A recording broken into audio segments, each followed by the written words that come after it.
Alan Todd.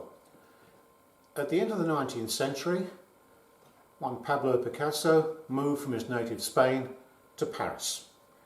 He changed his name, and in the next half dozen years, he managed to change the course of art history. The question is, though, what was he actually doing that both cemented his reputation as the artist, and what did his work eventually show us? To understand what Picasso achieved, you have to go back a considerable distance in time. It all comes down to how we as human beings view the world around us.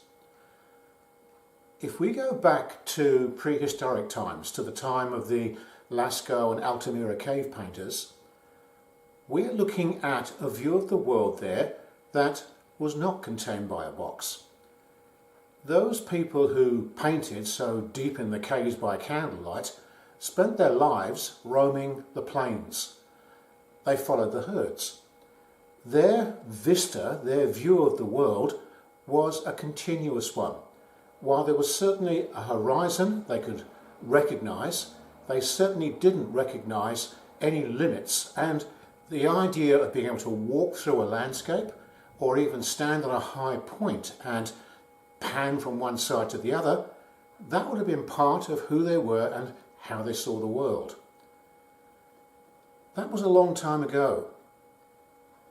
Once humankind began to build cities, they discovered something completely different. The view through a window. What a window did was put a frame around the world.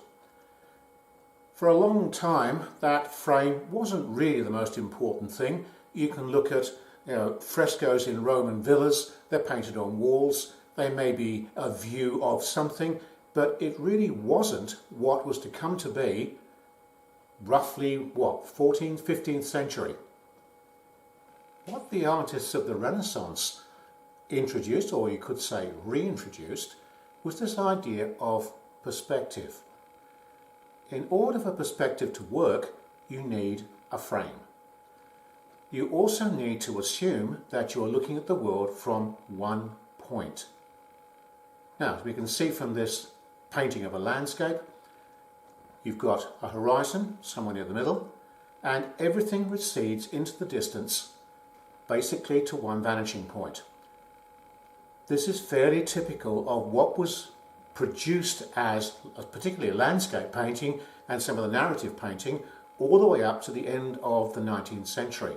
Look, even the Impressionists were still concerned with a frame around the world, a horizon, and, to extent anyway, perspective. That view of the world, seen through a window, dominated for 1,000 years. Once we get to Picasso, though, something changes. He really wasn't seeing something that hadn't been seen before, but he certainly showed the world that there was a different way of looking at the world around us. Let's say you've got a bathroom mirror. We're all used to this idea. You can look straight at it, you can look left or right, and you are seeing 3 views of yourself.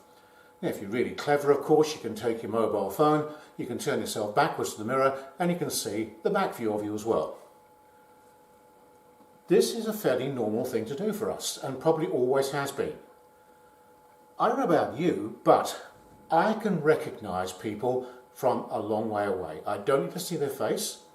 I can recognise how they walk, how they stand. That's all part of the memory I have of them. So if it came to describing someone, I would probably be using a combination of, somebody's got this colour hair, they're about this tall, but then I think, look how they walk, look how they stand. All of that comes together to form a portrait. What Picasso said to himself was, if that's the way we actually see the world, how can we paint it? You begin to see his solution. Once he got past the early stages of the blue and pink period, past the beginnings of Cubism, you start seeing this idea of multiple views of something all brought up into the forward plane. The paintings that become known as synthetic cubism, at least, the collages, are all just that. You can take any view of anything, you can combine them all together, basically something that you can't see from one point of view, and you then organise them within your picture surface.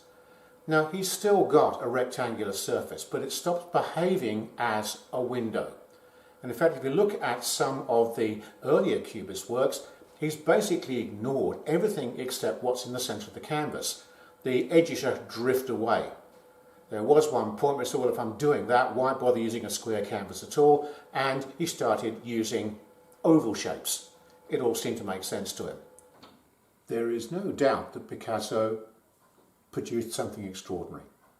And for the rest of his life, he was known as the artist. If you ask anybody in the street, well, they might have mentioned Leonardo or Michelangelo, but it came down to, oh yes, Picasso, he is the artist. Oh, one interesting thing about him was that there really was no one to follow him. There were any number of artists who used his ideas, particularly the Futurists in Italy, but with his death in 1981, Cubism really did cease to be any kind of force through which you could paint anything or even construct anything. Doesn't mean to say his influence didn't live on, but I think in real terms, if you looked at the ideas of Duchamp and Matisse, those are the two driving forces that really influence all the work of the second half of the 20th century.